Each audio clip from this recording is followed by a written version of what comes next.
Hello friends, welcome back to my channel. আজকে আমি আলোচনা করব চ্যাপ্টার ওয়াইজ জিওগ্রাফি জিকে ক্লাসের 7 নম্বর পর্ব। আজকের হবে ভারতের মৃত্তিকা সম্পর্কিত গুরুত্বপূর্ণ কিছু প্রশ্ন, এবং মৃত্তিকা চ্যাপ্টারটা আমি পুরো কমপ্লিট করিয়ে দেবো আজকে। তোমরা এই একটা ভিডিওর মাধ্যমে মৃত্তিকাটা কমপ্লিট করে নাও। এর পরবর্তীকালে আরো ভূগোলের প্রশ্ন, ভূগোলের যে চ্যাপ্টারগুলো আছে সেগুলো আমি এরকম ভাবেই কমপ্লিট করাবো। তোমরা প্রত্যেকটি ভিডিও ভালো করে দেখবে। তাহলে বেশি কথা বাড়াচ্ছি না, শুরু করে দিচ্ছি। আজকের ভিডিওটির আলোচনার বিষয়বস্তুটা দেখো। ভারতের মৃত্তিকা শ্রেণীবিভাগ, পশ্চিমবঙ্গের মৃত্তিকা শ্রেণীবিভাগ, বিভিন্ন মৃত্তিকার বৈশিষ্ট্য, মানে কোথায় কোন মৃত্তিকা আছে তাদের বৈশিষ্ট্যগুলো কি কি, বিভিন্ন অঞ্চলের মৃত্তিকার নাম, মানে কোন অঞ্চলে বা কোন রাজ্যে কি কোন মৃত্তিকা আছে তার নাম, তার গঠন, এবং আরো অন্যান্য ইম্পর্টেন্ট প্রশ্ন আমি তোমাদের সঙ্গে আজকে আলোচনা করব। দেখো, প্রথম প্রশ্নটা দেখে নাও। এমসিকিউ গুলো আগে দেখবে কিভাবে প্রশ্নগুলো করা হয়, তারপরে আমি সেগুলো সম্বন্ধে ডিসকাস করব। ভারতে মৃত্তিকা কয় প্রকার? 5 প্রকার, 6 প্রকার, 7 প্রকার, না 8 প্রকার? ভারতের মৃত্তিকা হলো 8 প্রকার। এবার দেখো, the Indian council of agriculture research ভারতের মৃত্তিকাকে 8টি প্রধান ও 26টি উপবিভাগে ভাগ করেছে। তাহলে এর যদি প্রধান মৃত্তিকা শ্রেণীবিভাগ ধরা হয় তাহলে হবে 6টি: পলি মৃত্তিকা, কৃষ্ণ মৃত্তিকা, লোহিত মৃত্তিকা, ল্যাটেরাইট মৃত্তিকা, পার্বত্য অরণ্য মৃত্তিকা, মরু ও শুষ্ক অঞ্চলের মৃত্তিকা, লবণাক্ত ক্ষারীয় মৃত্তিকা, জলাভূমির মৃত্তিকা। এছাড়াও যে মৃত্তিকাগুলো আছে 26টি উপবিভাগ, সেগুলো আমি যেগুলো ইম্পর্টেন্ট প্রশ্ন আমি সেই মৃত্তিকার টপিক থেকে তোমাদেরকে প্রোভাইড করব। তোমাদের বেশি কিছু দেখার দরকার নেই, কারণ তোমাদের এক্সাম ওরিয়েন্টেড প্রশ্নগুলোই তোমাদের করা হচ্ছে, মেন লক্ষ্য হওয়া উচিত। বেশি প্রশ্ন মুখস্থ করে কোনো লাভ হবে না। এবার দেখো আরো কিছু গুরুত্বপূর্ণ প্রশ্ন, যেগুলো তোমাদের সামনের যে প্রিলিমস আছে সেগুলোর জন্য ইম্পর্টেন্ট এবং মেন্সের জন্য ইম্পর্টেন্ট। তোমাদের এরকম ভাবে যখন টপিক ওয়াইজ ক্লাস দেব, তোমরা একই সাথে মেন্সের জন্য একটু একটু করে প্রিপারেশনটা করে নেবে, এবং মেন্সের জন্য তো আমি আলাদা করে ছোট ছোট প্রশ্ন তোমাদেরকে প্রোভাইড করবই। দেখো, কঙ্কালসার মৃত্তিকা কাকে বলা হয়? যে মৃত্তিকায় 35% বা তার বেশি পরিমাণে নুড়ি পাথর খনিজ চূর্ণের উপস্থিতি দেখা যায় তাকে বলা হয় কঙ্কালসার মৃত্তিকা। মরুকরণ বলতে কি বোঝায়? মরুভূমির সম্প্রসারণ ও ক্ষয় বৃদ্ধি। মৃত্তিকা ক্ষয় নিয়ন্ত্রণ করে কি? ধাপ চাষ। ধাপ চাষ মৃত্তিকা ক্ষয় নিয়ন্ত্রণ করে, আর বৃদ্ধি করে হচ্ছে ঝুম চাষ। ভারতের 25% অঞ্চল এই ভূমিক্ষয় প্রবণ। তার মানে হচ্ছে কি, এখানে এই ঝুম চাষের কারণে এই ভূমিক্ষয়টা হচ্ছে। এবার দেখো, ঝুম চাষের ফলে ভারতের কোথায় কোথায় মৃত্তিকা ক্ষয় দেখা যায়? অসম, নাগাল্যান্ড, অরুণাচল প্রদেশ। মৃত্তিকা সৃষ্টির প্রক্রিয়াকে কি বলা হয়? এইটা খুবই ইম্পর্টেন্ট। পিডোজেনেসিস। এই মৃত্তিকা সৃষ্টির প্রক্রিয়া, এই বিভিন্ন প্রক্রিয়া পদ্ধতি বা বিদ্যা, এগুলো থেকে তো এক্সামে আসেই। তাই তোমরা এই ইম্পর্টেন্ট প্রশ্নটি ভালো করে মুখস্থ করে নেবে।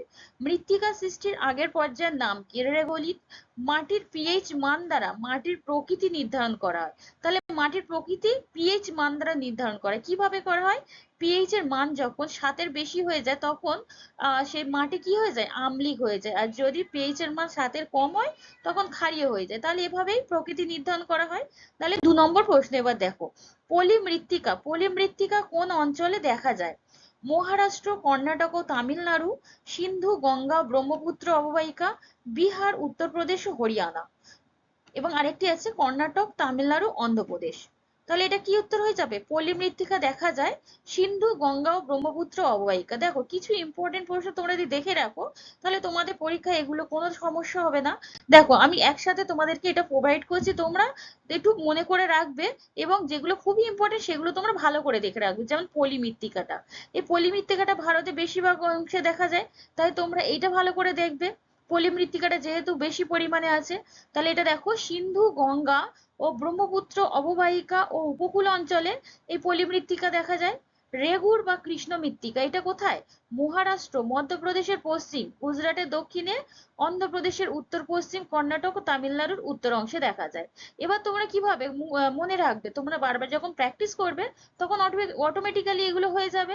তাহলে একেবারে তোমরা মুখস্থ করলে কিন্তু এগুলো কখনোই মনে থাকবে না, তোমাদের বারবার করতে হবে, প্রিপারেশনটা নিতে হবে প্রপারলি। দেখো, লোহিত মৃত্তিকা মধ্যপ্রদেশ, কর্ণাটক, মহারাষ্ট্রের দক্ষিণ পূর্ব, অন্ধ্রপ্রদেশের পূর্ব, উড়িষ্যা, ঝাড়খণ্ড, এইগুলো জায়গাতে লোহিত মৃত্তিকা দেখা যায়। ল্যাটেরাইট মৃত্তিকা কর্ণাটক, তামিলনাড়ু, অন্ধ্রপ্রদেশ, ঝাড়খণ্ড, উড়িষ্যা, মেঘালয়ে দেখা যায়। পার্বত্য অরণ্য মৃত্তিকা উত্তরে হিমালয় ও দক্ষিণে নীলগিরি পার্বত্য অঞ্চলে দেখা যায়। মরু ও শুষ্ক অঞ্চলে মৃত্তিকা রাজস্থানের মরুভূমিতে, পাঞ্জাব ও গুজরাটে দেখা যায়। লবণাক্ত ক্ষারীয় মৃত্তিকা বিহার, উত্তরপ্রদেশ, হরিয়ানা, পাঞ্জাব, রাজস্থানে। আর জলাভূমির মৃত্তিকা কেরালা, অন্ধ্রপ্রদেশ, উড়িষ্যা, তামিলনাড়ুতে দেখা যায়। তাহলে বুঝে নিলে কোন অঞ্চলে বা কোন রাজ্যে কোনটি দেখা যায়, কোন মৃত্তিকা। দেখো ডেকান ট্রাপ অঞ্চলে কোন মৃত্তিকা রয়েছে, এবার দেখো বিভিন্ন অঞ্চল বেসিসে যদি আমরা ধরি তখন কোন অঞ্চলে কোন মৃত্তিকা দেখা যায়, পলি মৃত্তিকা, ল্যাটেরাইট, কৃষ্ণ না পর্জল।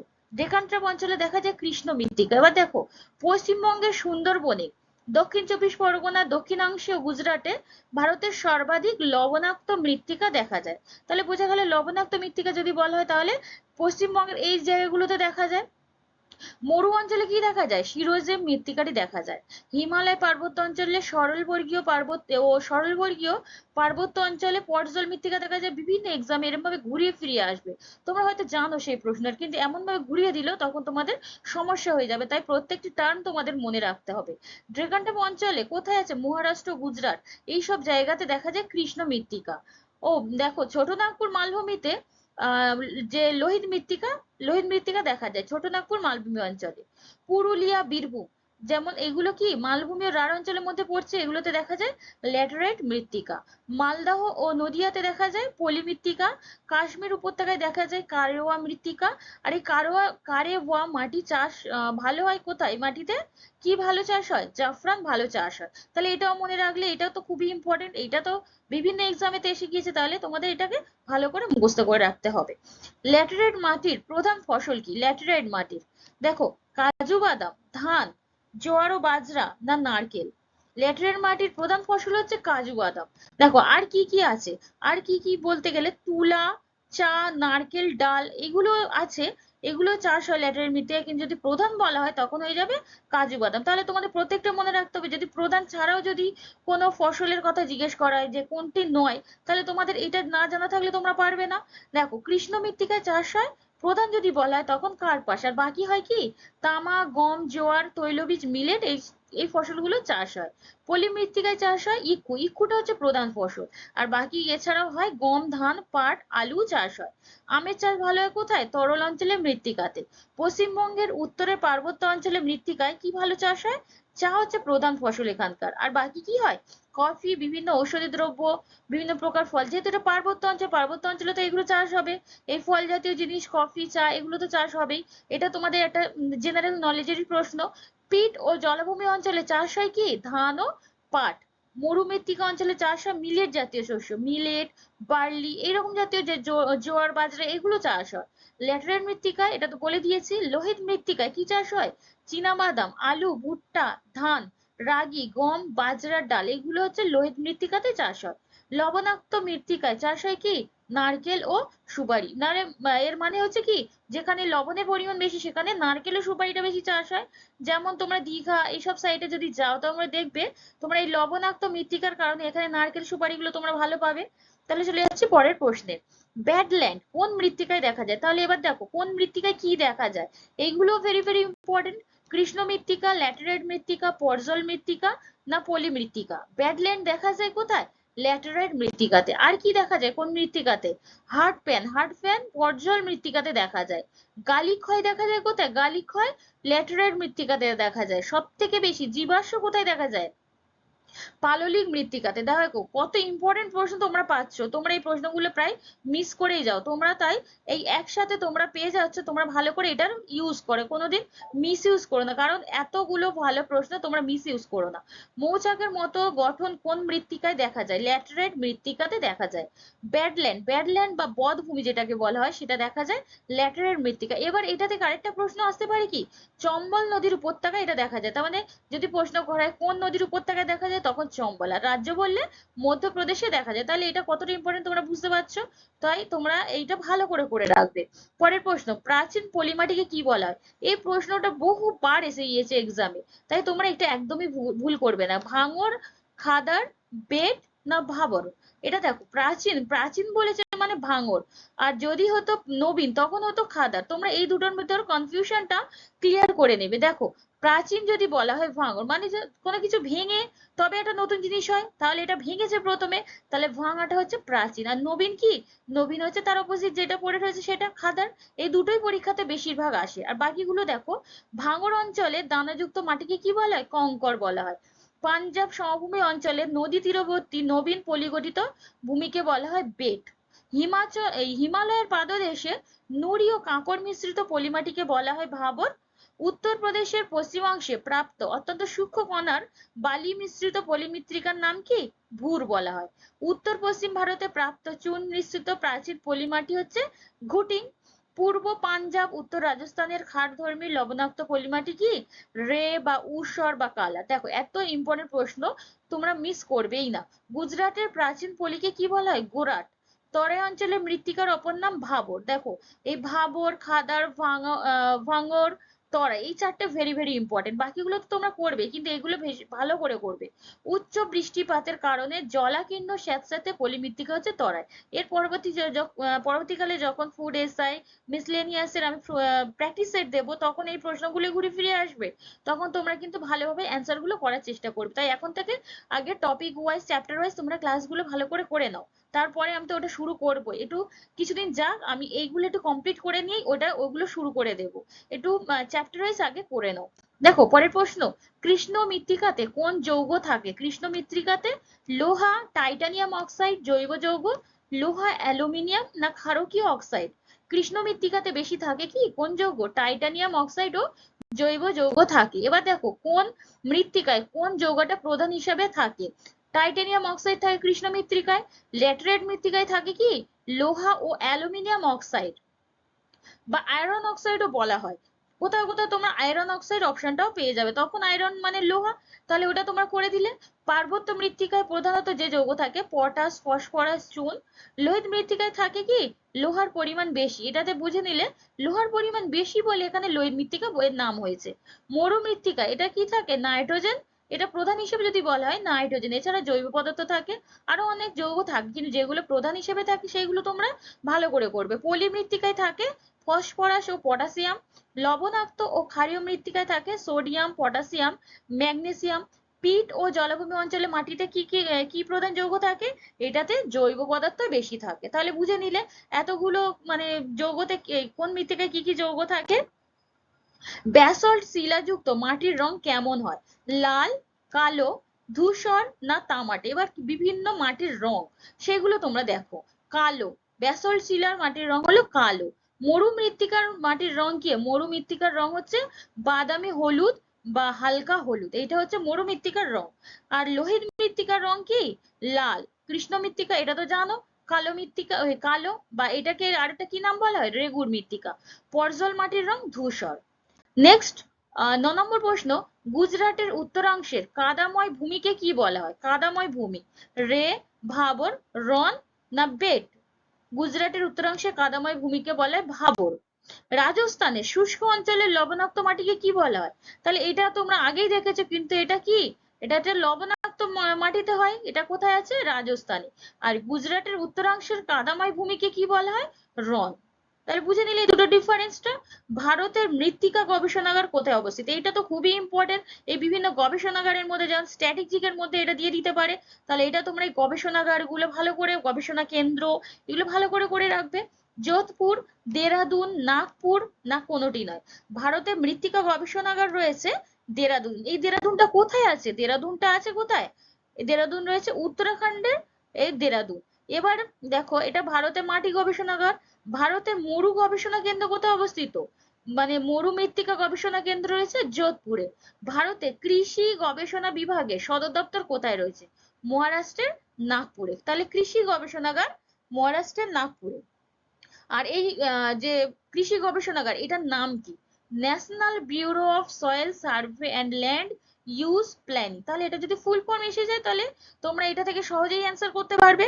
পরের প্রশ্ন, কোন মাটিকে পশ্চিমবঙ্গের খাদ্য ভাণ্ডার বলা হয়? এটা তো খুবই ইম্পর্টেন্ট। দেখো, খাদ্য ভাণ্ডার যেহেতু পশ্চিমবঙ্গের বলা হয়, তাহলে দেখো, পলি মৃত্তিকা, ল্যাটেরাইট মৃত্তিকা, পর্জল মৃত্তিকা না লবণাক্ত মৃত্তিকা? পশ্চিমবঙ্গের খাদ্য ভাণ্ডার বলা হচ্ছে পলিমৃত্তিকাকে। এই পলিমৃত্তিকার রাসায়নিক বৈশিষ্ট্যটা কি? কারণ কেন ওকে খাদ্য ভাণ্ডারটা বলা হয়েছে? কারণ এখানে কি জল ধারণ ক্ষমতা বেশি। তাহলে জল ধারণ ক্ষমতা বেশি হলে তোমরা ন্যাচারালি বুঝতেই পারছো এখানে চাষবাসটা খুবই ভালো হবে। তাহলে এর প্রধান বৈশিষ্ট্য এই কারণেই একে খাদ্য ভাণ্ডার বলা হচ্ছে। এ ভালো জল ধরতে পারে। এই ল্যাটেরাইট মাটির রাসায়নিক বৈশিষ্ট্য কি? এটা অম্লধর্মী বা অ্যাসিড ধর্মী। তরাই ও ডুয়ার্স অঞ্চলে প্রধান বৈশিষ্ট্য বালি বেশি, কাদা কম। এটা কি তরাই ও ডুয়ার্স অঞ্চলে। তোমরা অঞ্চলগুলোর নাম শুনলে তোমরা বুঝে যাবে এখানকার প্রকৃতি, মাটির প্রকৃতি কেমন হয় সাধারণত। বিশ্বের বৃহত্তম ম্যানগ্রোভ অরণ্য সুন্দরবন কোথায় অবস্থিত? গাঙ্গেয় বদ্বীপ অঞ্চলে, বদ্বীপ অঞ্চলে লবণাক্ত মালভূমিতে।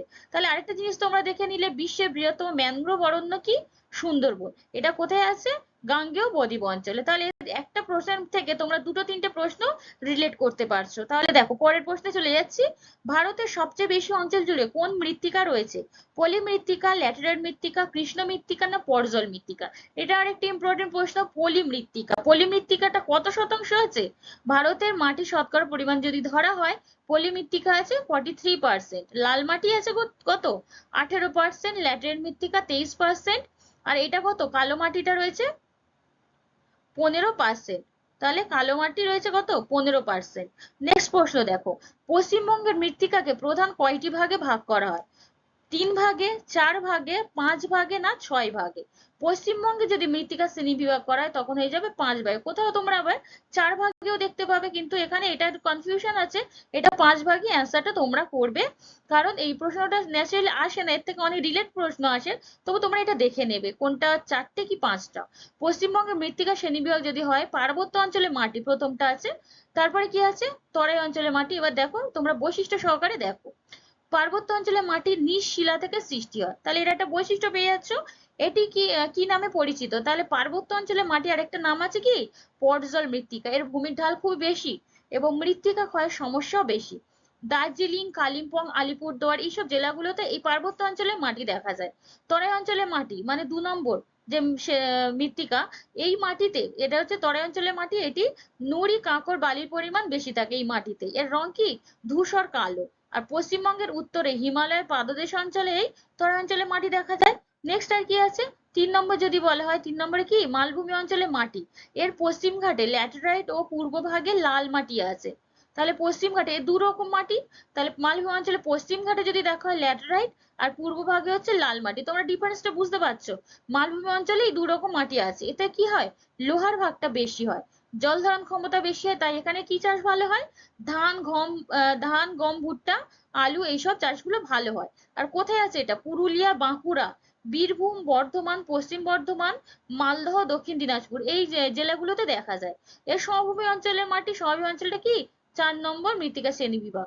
এই মাটি 2 প্রকার, প্রাচীন পলি মাটি ও নবীন পলি মাটি। তাহলে এখান থেকেও বুঝে গেলে যে প্রাচীন পলি মাটি আর নবীন পলি মাটি বলেছিলাম, সেটা হচ্ছে সমভূমি অঞ্চলের মাটির 2টি ভাগ। প্রাচীন পলি মাটির রং কি? লালচে, আর নবীন পলি মাটির রং ধূসর রঙ। তাহলে বিভিন্ন মাটির রংটাও তোমরা জেনে নিচ্ছ। এর প্রধান ফসল কি? ধান, গম, পাট, আখ। আর কোথায় রয়েছে, কোথায় এই মাটি দেখা যায়? জলপাইগুড়ি জেলা, কোচবিহার, উত্তর দক্ষিণ দিনাজপুর, মুর্শিদাবাদ, নদিয়া, উত্তর ও দক্ষিণ দিনাজপুর, হাওড়া, হুগলি, পূর্ব মেদিনীপুরে এই সমভূমি অঞ্চলের মাটি দেখা যায়। তাহলে তোমরা রিলেট করতে পারছো তোমাদের মাটির সম্বন্ধে।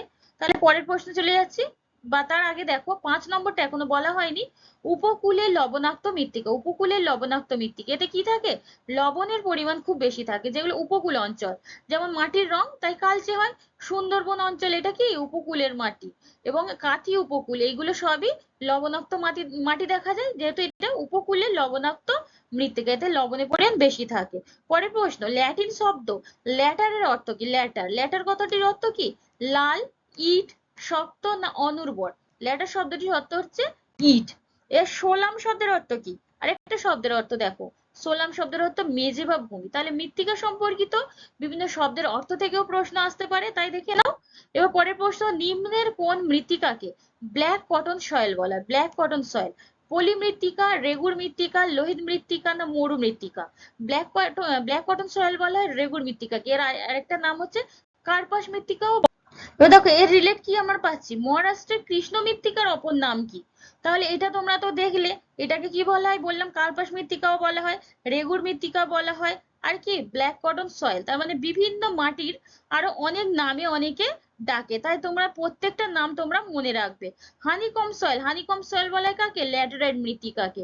পার্বত্য মৃত্তিকার একটা নাম অরণ্য মৃত্তিকা। তাহলে বুঝে গেলে মৃত্তিকা সম্পর্কিত যতটুকু প্রশ্ন তোমাদের এক্সাম রিলেটেড, তাহলে তোমরা সেগুলো জেনে নিলে, তোমাদের বেশি কিছু করার দরকার নেই। এছাড়াও যদি তোমাদের কোনো প্রশ্ন থাকে, তাহলে অবশ্যই আমি সেগুলোকে ক্লিয়ার করব পরের কোনো ভিডিওতে বা অন্য কোনো সেটের মাধ্যমে আমি তোমাদেরকে ক্লিয়ার করে দেবো। তোমাদের কোনো চিন্তার কারণ নেই, তোমরা শুধু মন দিয়ে পড়াশোনাটা করে যাও। তাহলে এই পর্যন্ত শেষ করছি। যদি তোমাদের মনে হয় চ্যানেলটা তোমাদের ভালো লাগছে, তাহলে অবশ্যই সাবস্ক্রাইব করে পাশে থাকবে এবং পাশে থাকা বেল আইকনটি প্রেস করে রাখবে, যাতে সবার প্রথমে নোটিফিকেশনটি পেয়ে যাও। তাহলে শেষ পর্যন্ত দেখার জন্য ধন্যবাদ।